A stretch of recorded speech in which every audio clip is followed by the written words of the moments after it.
Welcome to part 2 of my 3-part Fretting Behind the Slide Basics crash course. Last time we learned how to transition between individual slide and fretted notes like this, and play chords while fretting a note behind the slide.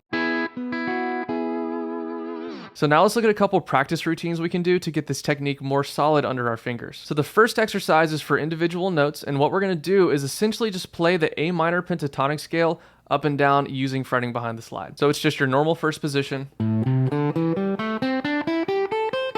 A minor pentatonic. By the way, you do need to be in standard tuning for this lesson. So played with fretting behind the slide, that would look like this.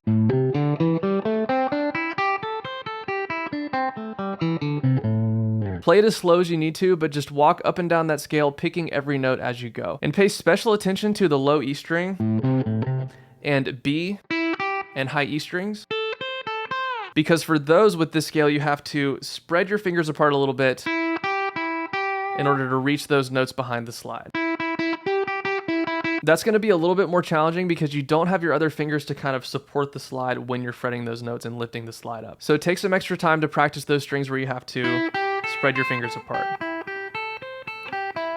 And that's it. Just going up and down the pentatonic scale like that is a great way to work on the physical technique side of things when it comes to fretting behind the slide. Now, when it comes to chords, what I would recommend is essentially just start experimenting. Essentially just pick 3 or 4 strings like we did before and play them all at once, and start trying out different fretted notes behind the slide. And first of all, see how it feels to fret those different notes and strings behind the slide.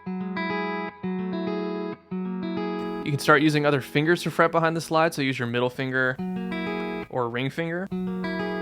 Essentially just try out every combination of fretted notes behind the slide that you can think of. And while you're doing that, if you have some music theory, chord theory knowledge, then try to figure out what chords you're actually playing when you do those different combinations. Keeping in mind that what chords you actually end up with are going to vary greatly depending on which tuning you're using. So that'll do it for part 2. Tune back in tomorrow for part 3.